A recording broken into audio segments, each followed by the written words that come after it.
Numéro de votre émission Parlons Justice.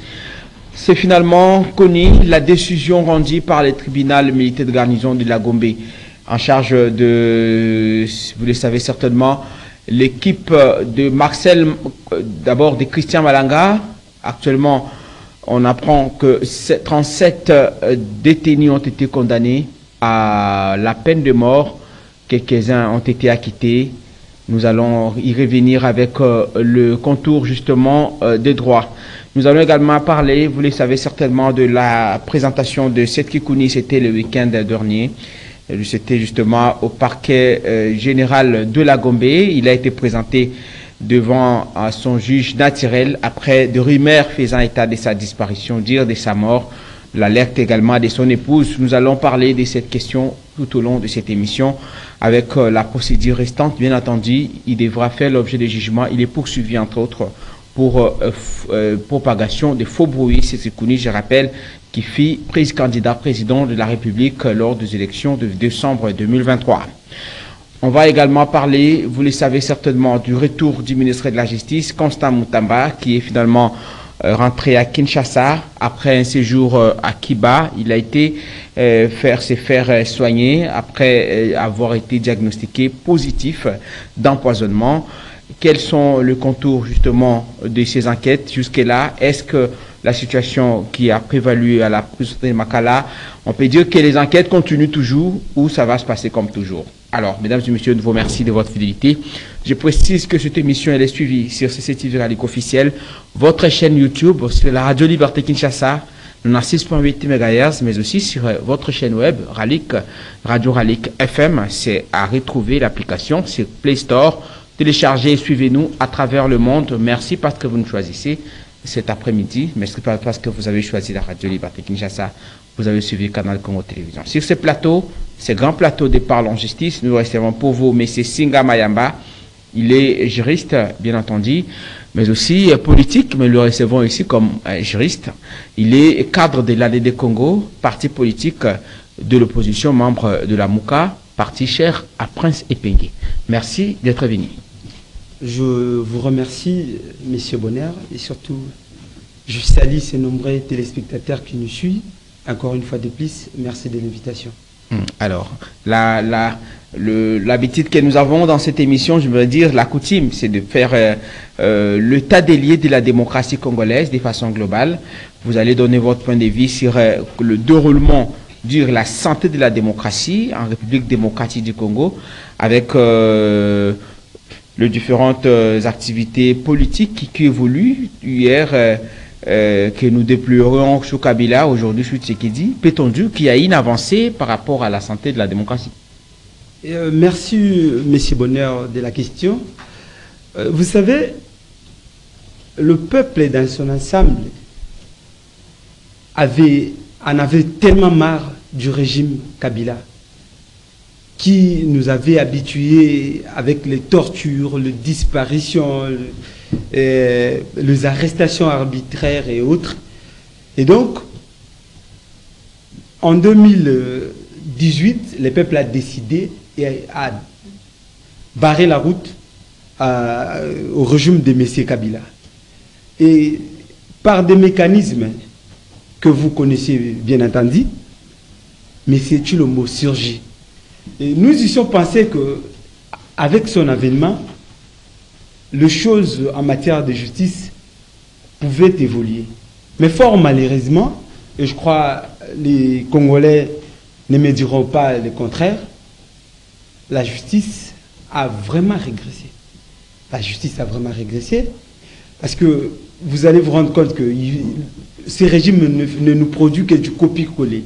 C'est-à-dire, c'est à quoi les Congolais d'hier faisaient l'objet, les arrestations arbitraires, de torture, s'il faut parler des cas, nous avons même promis. S'il faut parler des cas de tracasserie, hier sous Kabila, aujourd'hui, les policiers, par exemple, qui s'illustrent dans les arrestations arbitraires, des tracasseries, nous avons évoqué lors des émissions CCTV Radio Liberté Kinshasa, où les policiers s'adonnent à des arrestations. Le roulage, par exemple, aussi procède à des arrestations.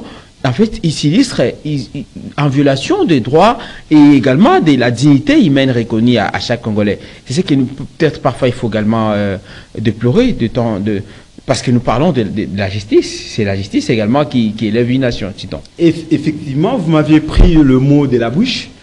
J'étais en train de le dire tantôt ici que ce régime est venu avec des manières très musquées et brutales. Et donc, s'il faudrait faire l'évaluation de la justice congolaise actuellement, elle est au rabais. Elle est au rabais, pourquoi? Parce qu'il y a la dignité humaine qui n'est pas respectée, il y a la liberté d'expression qui est mise à mal par ces régimes.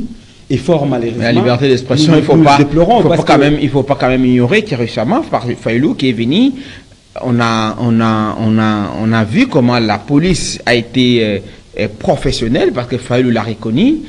Il a été accueilli. D'ailleurs, on n'a pas fait obstruction à sa lettre pour manifester, pour son meeting. Ça veut dire que quelque part, on constate l'évolution en dépit de quelques poches des tracasseries, des dénonciations, un peu comme vous le faites. Ce sont des cas isolés, malheureusement. Nous sommes, les Congolais n'ont pas assez de mémoire courte. Il vous souviendrait que nous sommes en 2016, les 19, les 20 et le 21. Le peuple s'est exprimé. Là, ce n'était pas le régime de Kabila, de M. Tshilombo. Le peuple s'est exprimé. Et donc, ce genre d'expression, ce genre de pratiques que je tiens à féliciter le jour, l'arrivée, le 31 de ce mois, l'arrivée du... Il n'y a eu aucun incident, selon la police. Il n'y a eu aucun incident qu'on peut dire qu'il y avait l'expression véritable de la démocratie avec une police qui a été saluée par Martin Fayulu, lui-même lors de son meeting, parce qu'on n'a pas connu des situations de débordement, malheureusement, qu'on déplorait sous Kabila. Et puis, à un moment donné, il faudrait être équilibré dans ces analyses pour ne pas être... En même temps, vous étiez sur place lors de l'activité. En même temps, nous saluons cette manière de faire qu'avait montré la note de la police congolaise lors de l'arrivée du président Martin Fayulu. Au même moment, nous décrions le pratique qui jadis ne cesse d'accroître. Parce que vous allez vous rappeler les cas Seth Kikuni, de la manière dont il a été arrêté. Vous allez vous rendre compte comme si nous sommes dans une jungle. Il est arrêté, on ne sait pas là où il est. Tantôt, on peut parler d'une disparition parce qu'il n'a jamais été identifié à l'endroit où il a été arrêté. Et quelques jours plus tard, après une forte pression populaire, il surgit entre les mains des services de renseignement qui le rend devant son juge naturel, vous l'aviez dit tout à l'heure. Et donc, nous encourageons ce genre de pratiques qui, à mon avis, je pense que cette fois-ci, au moins, la police a fait preuve d'une certaine maturité. Et quelque part, je me dis, mais est-ce que cette police n'a pas reçu peut-être des mots d'ordre? Voilà ce qui justifie. Et c'est ce qui fait dire aussi à beaucoup que Fayulu aurait traversé de l'autre côté lorsque la police a été véritablement professionnelle, au moins pour cette fois. Et la police professionnelle, Fayulu qui revient avec un discours de cohésion nationale, un message d'unité, qu'on peut dire que, un peu, vous l'avez dit, vous saluez le professionnalisme de la police, mais qui a fait dire à beaucoup, au FCC par exemple, que Fayulu aurait traversé de l'autre côté.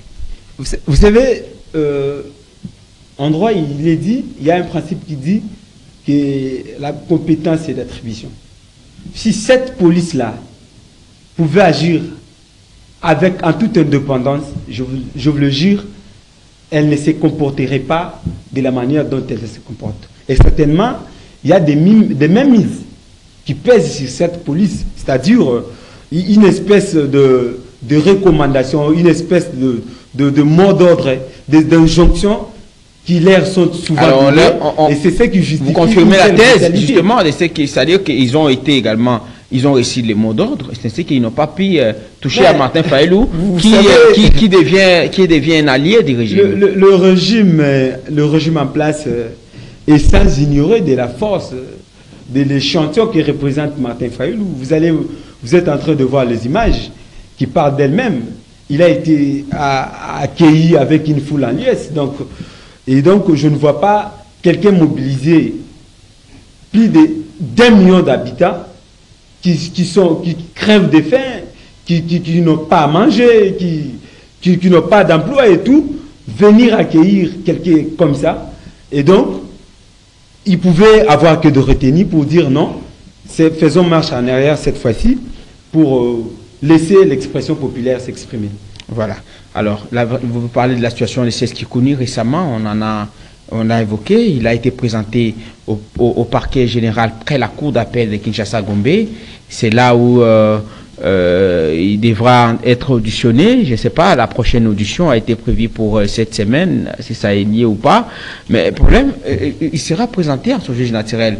On lui reproche d'avoir tweeté et fait des déclarations qui confirmaient le fait qu'il y avait carnage à la prison centrale de Makala. Vous avez suivi ces faits.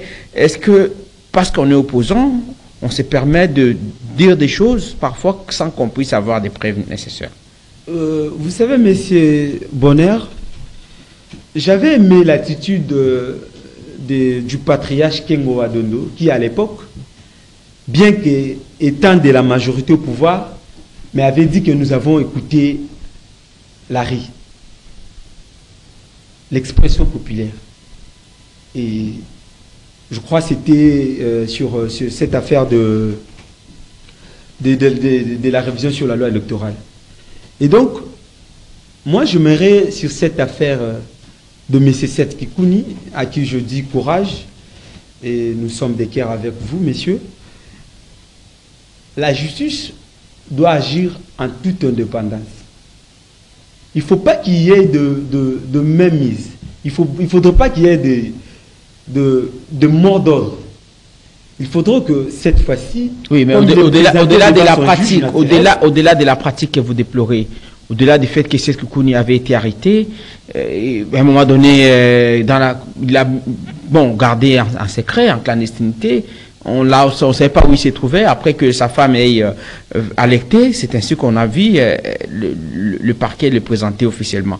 Le problème, est-ce que je me dis, pourquoi est-ce qu'on se permettrait de faire des déclarations pour une situation qu'on ne maîtrise pas malheureusement? Est-ce que c'est parce qu'on est opposant? Est-ce que c'est parce qu'on est dans un État démocratique qu'il faut parfois en faire de trop en termes de débordement?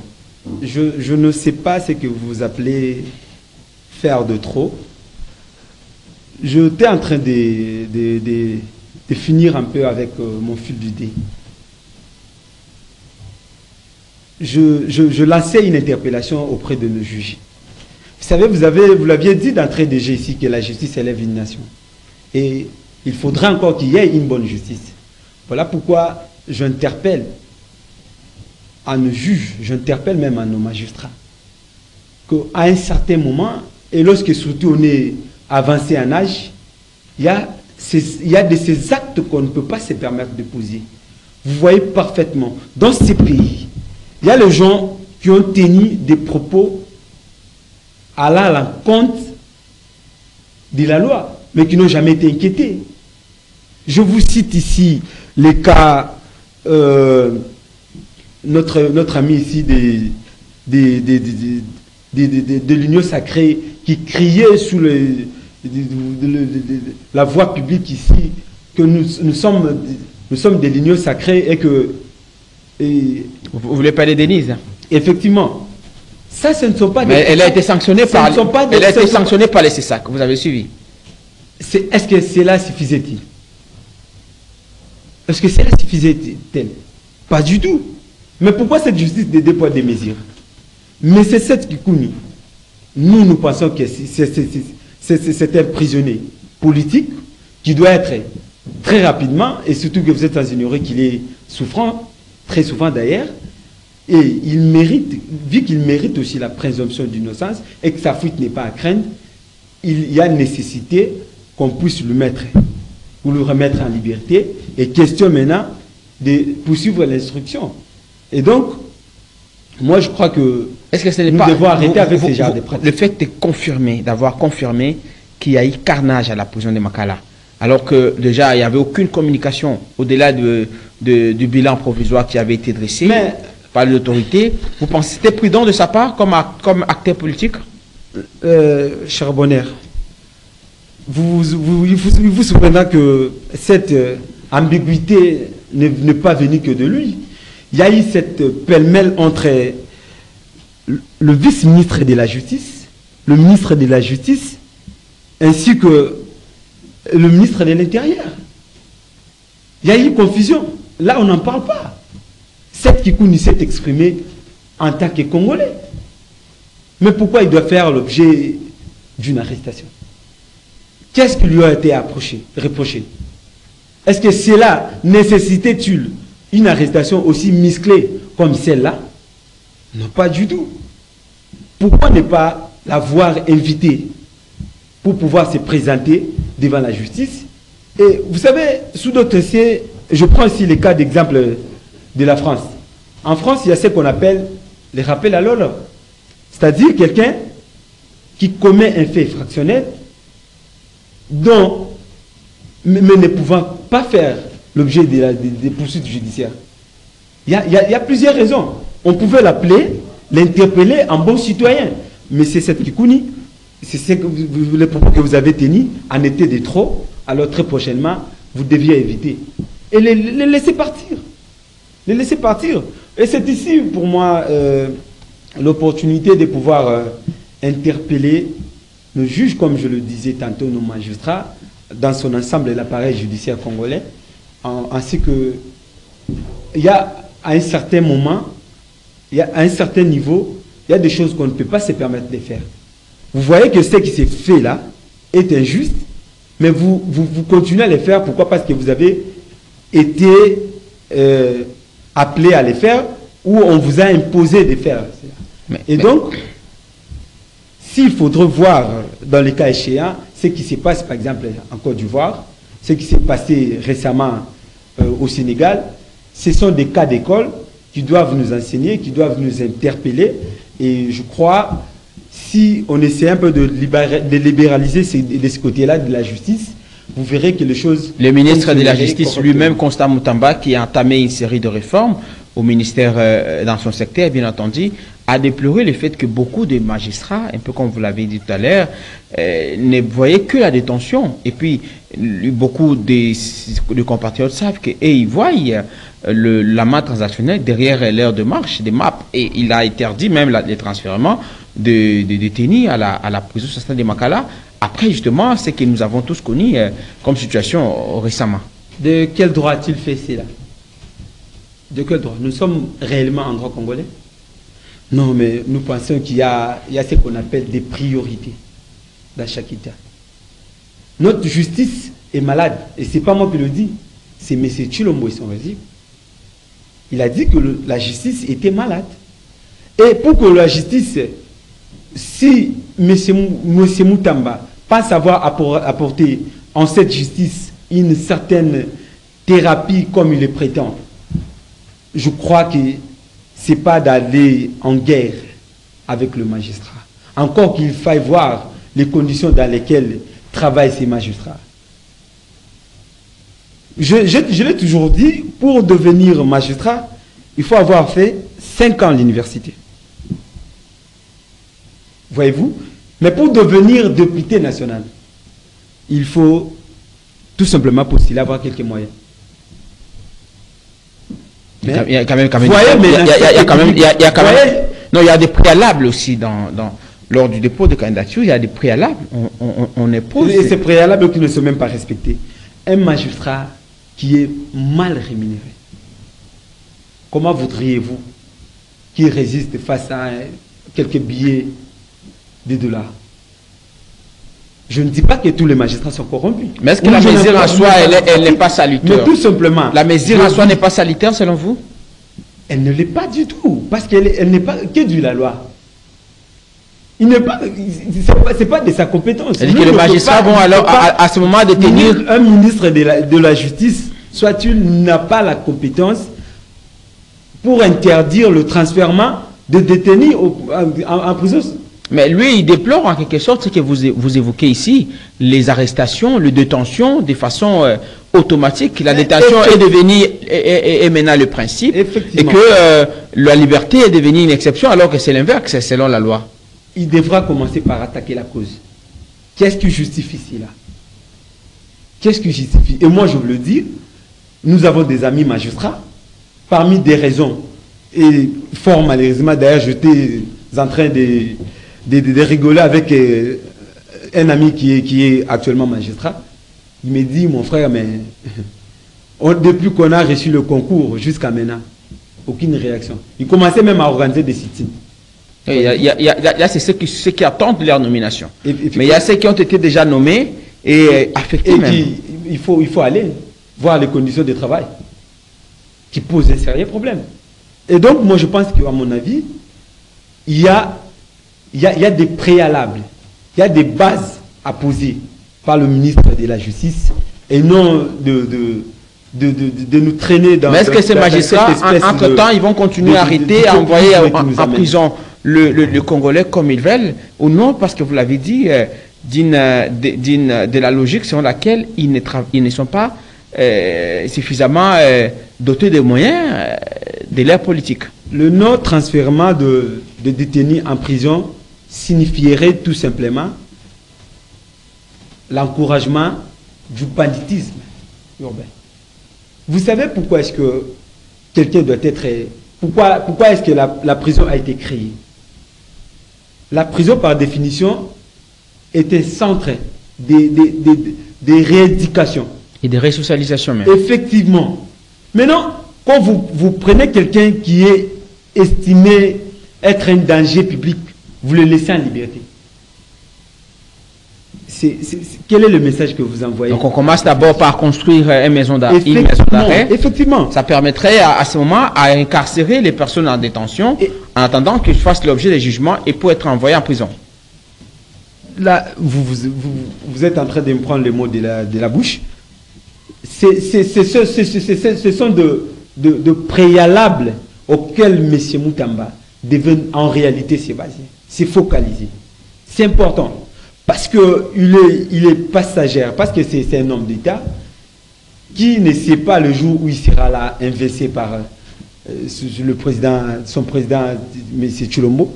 Et donc, il y a lié, s'il veut laisser les emprunts comme il le prétend, de commencer par là. Arranger les conditions de vie des magistrats. Essayer de réformer l'appareil judiciaire en lançant des infrastructures. Vous savez aujourd'hui, ce centre-là pénitentiaire de Makala, qui regorge en son sein aujourd'hui plus de 15 000 prisonniers, était destiné pour 1500. Et depuis l'époque belge, combien de prisonniers, combien de centres ou combien de établissements pénitentiaires ont été construits par l'État? Ce sont des choses auxquelles M. Moutamba, si des réformes voulait-il vraiment, c'est là. Ce sont des choses auxquelles il devrait marteler. Les conditions de vie de ces magistrats. Vous imaginez un magistrat, l'injustice sociale qui règne entre les pauvres magistrats avec nos députés auprès de qui j'ai aucun problème. Mais un magistrat qui ne touche moins de $800 et à qui l'on présente un cas pour trancher avec une enveloppe de $5000, ce magistrat qui n'a jamais touché une telle somme. Vous pensez qu'il va vraiment résister? C'est vrai, je ne dis pas que tous les magistrats sont de corrompus. Il y a des magistrats qui sont mis à mal. Il y a des magistrats qui sont honnêtes, qui sont très honnêtes, qui peuvent vous refuser peu importe la somme. Mais combien sont-ils? Combien sont-ils? Voyez-vous? Et donc, on ne peut que... Les réformes commencent par ces genres de gestes. Commencez d'abord à mettre les bonnes conditions de travail. Aujourd'hui, un magistrat qui est saisi, qui veut déclencher l'action RMP, qui commence à demander des papiers. Les magistrats commencent même à demander l'argent de pied, comme disent les Quinois. Il est saisi, pour effectuer une descente. Il est saisi, mais pour effectuer une descente, il vous oblige. Si vous ne voulez pas, il vous abandonne à votre propre triste sort. Donc, maintenant, imaginez un tel magistrat, parce qu'on leur demande de trop, sincèrement. Voilà. On leur demande de trop. On ne peut pas demander à quelqu'un de bien rendre justice. Et je n'encourage pas ici, loin de moi d'encourager les antivalaires, parce que nous, à l'ADD Congo, le parti cher à l'honorable Prince Epenge, nous militons toujours contre les antivalaires. Et donc, je ne peux pas en aucun cas encourager ce genre de pratiques, mais nous comprenons en tant qu'humains ce qui se passe. Nous comprenons. Alors, Singa Mayamba, je rappelle qu'il est juriste, cadre de la Congo, comme il l'a dit tout à l'heure, de Prince Epenge. Nous le recevons dans le cadre de cette émission Parlons Justice. Merci à vous tous que nous suivez à Kakakotombe. Comment on l'appelle? Kakakotombe? Katakotombe. Hein? Katakokombe. Katakokombe. Oui. Katakokombe. Nous vous saluons. Merci à mon ami Gilles Mbassa, Gilles Sadi. Il nous suit depuis cette partie de la République démocratique du Congo. Alors, on va aborder le tout dernier sujet de l'émission. On va parler de la condamnation à 37 ans des 37 détenus qui ont été poursuivis dans l'affaire du 19 mai dans le cadre de cette tentative de coup d'État. 37 personnes ont été condamnées à mort, dont quelques acquittés. Une deuxième condamnation à mort après la levée du moratoire. M. Singa Mayamba, c'est quand même une condamnation exemplaire. Nanga qui a été condamné, et maintenant c'est là le groupe de Christian Malanga qui n'est malheureusement pas là. Marcel Malanga, son fils, qui a été également condamné à la prison, à la peine de mort. C'est une forte mesure que prend désormais le gouvernement congolais pour dissuader tous ceux qui tentent de prendre les armes contre la République. Merci, M. Bonner. Vous savez, à l'époque, nous étions de... Moi, j'avais travaillé mon mémoire sur cette question. Et à l'époque, je crois que c'est la ministre Rose Mutombo qui a pris cette mesure sur la levée du moratoire.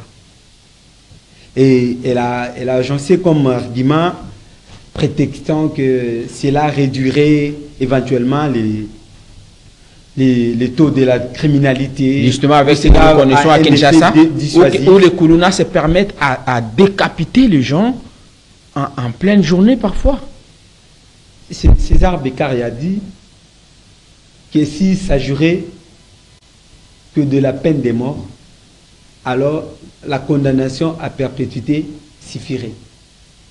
Lorsqu'on veut tout simplement mettre hors état de nuire un danger public, quelqu'un qui se serait se serait passé pour un criminel, un meurtrier, ou c'est quelqu'un qui se serait tenu coupable de l'infraction du meurtre, on peut le mettre hors état de nuire, le mettre dans une prison à vie, jusqu'à ce que ces derniers jours finissent en prison.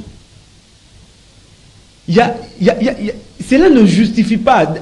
Par contre, même cela accroît le taux de l'insécurité, parce que vous allez vous rappeler les pays comme les pays comme les États-Unis, quelques pays comme quelques États aux États-Unis d'Amérique, quelques États-Unis, oui. Quelques États des États-Unis d'Amérique. Effectivement, quelques États des États-Unis d'Amérique où on applique la peine de mort, mais rien n'a changé. Aujourd'hui, au jour où nous sommes, les États-Unis et les pays où il y a plus de sécurité, cela n'a dissuadé en aucun cas de gens.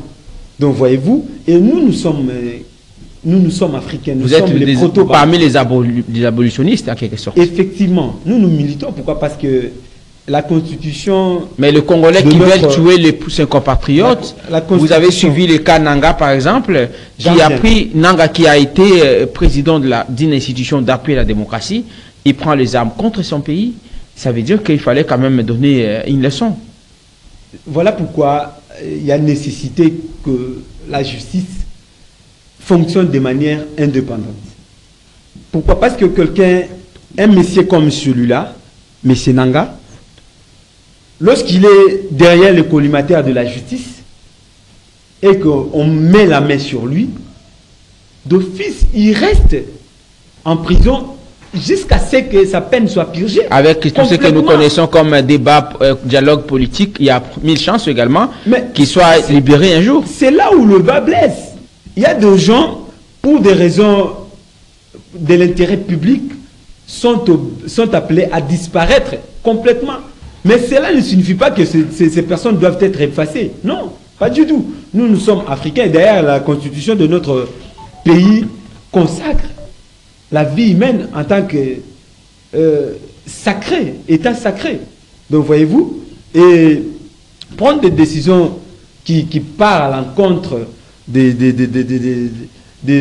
la sacralité de la vie humaine, moi je pense que cela serait tout simplement inhumaine. C'est pas correct. C'est pas correct. Mais nous avons dit, est-ce que ça va pas, ça vient pas résoudre les problèmes? Est-ce que c'est pas une façon de décourager également ceux qui ont l'habitude de prendre les armes contre les pays? Nous l'avons dit tout à l'heure, le Kananga, qui était un président d'une institution d'appel à la démocratie. Il a été lui-même organisateur des élections, mais il prend les armes contre celui qui l'a proclamé. Est-ce que c'est cohérent cette façon de faire? Est-ce que c'est parce qu'on est Nanga, on a les moyens, on veut avoir plus de droits que d'autres compatriotes? Vous pensez que une telle condamnation changerait quelque chose? Ou bien dans ces pays, c'est une première que les gens soient fusillés? Tout ce que nous voyons en jeu ici, M. Bonner, c'est la vie humaine qui est au centre et qui doit être préservée, peu importe le problème. Et donc, comme il est dit dans la Constitution, il y a une nécessité, et je suis de ceux qui pensent qu'avec l'avènement de notre président Martin Fayulu en 2028, je crois que nous allons très rapidement effacer le coup d'État du 19, le coup d'État raté du 19 mai 2024, vous avez suivi les sentences. Condamnation, Marcel Malanga et sa bande, Christian Malanga qui a été déclaré, dont l'affaire a été justement, l'action publique a été éteinte par rapport à sa disparition, et un autre qui a été également, qui est tombé sur le champ de bataille, dit pas le champ de bataille, qui est tombé dans cette aventure du pays de la nation. On a condamné une série de personnes, mais il y a eu aussi des acquittés. C'est comme pour dire, la justice a été quand même juste pour cette affaire, où vous pensez, selon vous, qu'il y a eu une influence politique derrière? Vous savez, dans de telles affaires, ce qui nous inquiète, nous en tant que chercheurs en droit, de plus, c'est la célérité avec laquelle fonctionne notre justice en de telles matières. Vous allez vous rendre compte que s'il y a une matière où il n'y a pas la même mise de la politique, cette question va patiner dans tous les sens. Mais lorsqu'il s'agit de l'œil des politiciens, vous allez sentir une accélération catastrophique. Et c'est ce que nous déplorons. Vous savez pourquoi est-ce que cela n'est pas faisable chez nous?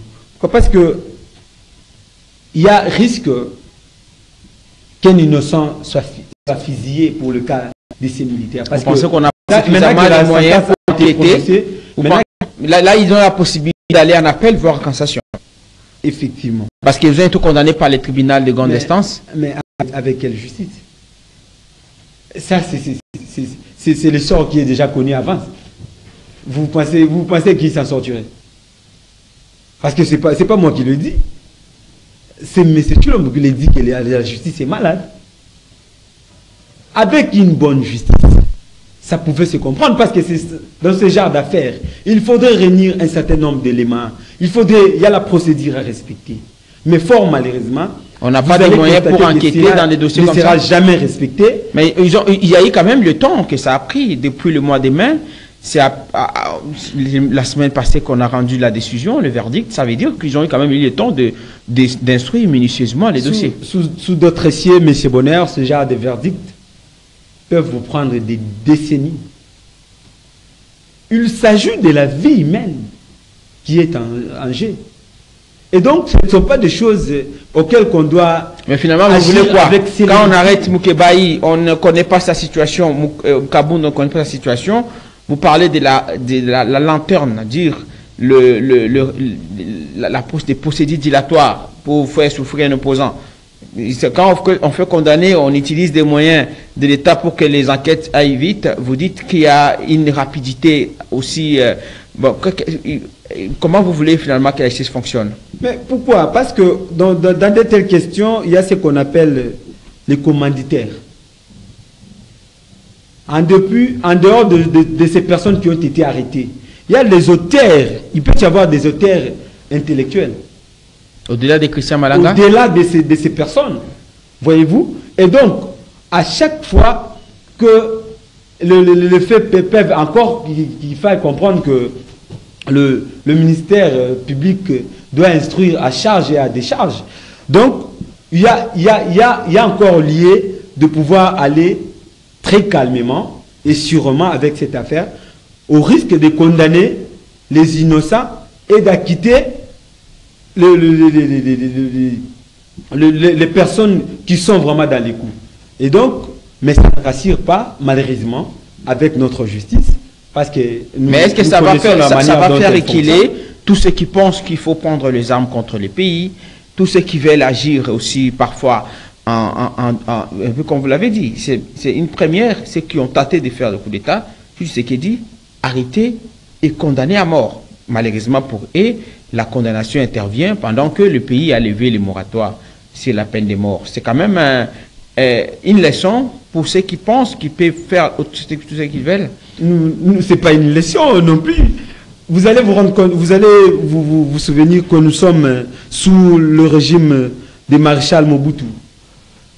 Ils prennent des ministres en fonction, en exercice, prétextant qu'il faut m'enterrer un complot contre les chefs de l'État. Ils sont pendus aujourd'hui sur la place appelée aujourd'hui Stade des Martyrs. Est-ce que les leçons ont été tirées? Pas du tout. Voilà, aujourd'hui, il y a récidive. Donc, le vrai problème n'est pas à pouvoir donner une sanction exemplaire, mais plutôt à éviter que ce genre de drame ne se reproduise. Et moi, je pense que cela ne passe pas en condamnant à mort ces personnes, parce qu'aujourd'hui, ils sont condamnés à mort maintenant que le moratoire a été redémarré, remise en fonction. Donc, au final, les messieurs-là seront fusillés et ça va davantage nous décrédibiliser au vu de la communauté internationale et même sur le plan régional. Ça va ternir notre image, ça ne sera pas une bonne chose, ça sera en quelque sorte des crimes odieux ou ce que dira Beccaria, des crimes parfaits qui n'existent malheureusement pas. Et nous ne nous encourageons pas ces genres de pratiques, mais appelons au moins nos compatriotes que s'il y a la Constitution consacre plusieurs moyens d'expression pour pouvoir s'exprimer ou avoir accès au pouvoir et non les armes. Nous ne sommes pas, moi et mon président, l'honorable Prince Epenge, nous ne militons pas pour ce genre de pratiques et n'encourageons pas non plus. Et donc, nous pensons qu'il y a lieu que l'État puisse revenir faire marche en arrière, suspendre le plus vite possible ces moratoires-là, l'exécution de la peine de mort, et revenir à la raison, chercher maintenant à comprendre quels sont les mécanismes qui doivent être mis en place pour que ce genre de drame ne puisse se reproduire. Quels sont ces mécanismes selon vous? Vous pensez que ça va passer par des réformes, un peu comme l'a dit Martin Fayulu hier? Et effectivement, nous ne cessons de les dire haut et fort. Parce qu'il y a des frustrés aussi qui parfois, comme Nanga, qui réclament son carré, semble-t-il. Et tout, chacun a sa revendication. Nanga, si en dehors de ce qui se passe tout à l'heure là, Nanga, s'il y a des gens qui devront s'apprendre plus à Nanga, c'est nous, ADD Congo, c'est nous, la Mouka. Parce que Nanga nous a ravi le pouvoir en 2018. C'est le peuple congolais qui doit s'en charger de Nanga, parce que Nanga nous a ravi le pouvoir en 2018. Oui, mais aujourd'hui, sans revendication, selon la le régime, c'est parce qu'on lui aurait ravi, et selon ce que dit tout le monde, on lui aurait ravi son carré. Parce qu'il ne sait pas, il a eu ça de quelle manière, on ne sait pas définir malheureusement. Vous avez répondu à votre question. Depuis quand dans ces pays, un groupe d'individus qui se constituerait à des gangs de la République commence à avoir des caréminies? Depuis quand? Ça s'est passé où sous d'autres cieux? Cela est injuste, est anormal. Voyez-vous? Et donc, si Nanga posséderait au jour d'aujourd'hui un caréminier, alors il y a lié que l'État lui mette la main. Mais cela ne peut en aucun cas lui donner la force ou le courage d'aller prendre des armes. Nous ne nous encourageons pas ce genre de pratiques. Et au même moment que nous ne nous encourageons pas, c'est là, en même temps nous disons que il faudrait que l'État donne plus de moyens à notre justice pour que celle-ci fonctionne de manière tout à fait indépendante. Voilà, on va faire les résumés à Lingala. On doit finir l'émission. On va s'y finir déjà avec notre invité du jour. Je rappelle qu'il s'agit de monsieur Singa Mayamba. Il est de la des Congo, de Prince Epenge, juriste de formation. Nous le recevons pour le compte de cette émission Parlons Justice. On va finir. Déco, Tobeti Solo, il y a santé à la démocratie congolaise. Tobeti Solo, il y a Serge Kikouni, na Makambon Swede Kiawa, arrestation à Batou, sanction Mbolamata, il y a Kouzwa Pona Batou, condamné. Puis il y a Souka, Tolubi Matali, sur ça, ça plutôt, tu connais les Solo, il y a réforme, le BP Kambo, il y a ministre, il y a justice, na beaucoup c'est penza. To komi na suka to silisi na maim ochukoloba na suka. Merci na on a bandeko bazibso na nzela na sepeli mingi. J'aurais souhaité to betali solo ya mwana na biso azalaki sauvagement abattu par Moninga Naye, malheureusement faute d'état. To kozongela yango, je pense que ça sera un débat contradictoire qui est prévu. Présenter pour que chacun donne son avis. Je pense que to betali solo yango na aspect étali réparation. Ndenge nini mibeko e prévoir pour na matali o babengi na droit marquement pour na mona. C'est-à-dire ba mona azali na conflit na mibeko. Voilà. Effectivement. Et donc biso na ADD Congo, parti cher et honorable Prince Epenge, na nzela na ngai te présenter ba condoléances na biso le plus attristé na famille, avec l'espoir que justice et gosala msala na yango. Bien que justice yango toujours décrié yango parce que et à la justice où les alliés il y a 2 poids 2 mesures. Et donc te sengi et na bakambi na yango ba longola état d'âme parce que ils osent s'agir na vie à batu bon moi ya batu et bazuzi na biso ya mboka na biso nyonso esengeli boye bake justice malamu ndetombola kekolo. Et donc boali na intérêt ya kokata likambo na limie nyonso na intime conviction na bino sans kozala soutenir na décision ya kaniaka na sima et kozala malamu mingi et mboka na biso ko gagner pe to ko laksa exemple malamu pour na bana na biso. Alors parlons justice de ce jour touche à sa fin. Merci à Marité Godot, Moronjambe, Christian Banjolo, merci à Onésime Singanik, merci à vous tous qui nous avez suivis. Nous vous retrouvons la fois prochaine pour un nouveau numéro de votre émission Parlons Justice. Nous avons ici pour vous M. Singa Mayamba, il est de l'aide des Congo, de Prince Epenge, juriste de formation. Nous vous retrouvons prochainement pour un nouveau numéro de votre émission. Portez-vous bien. Au revoir. Merci à vous d'avoir été nôtre. C'est moi qui vous remercie.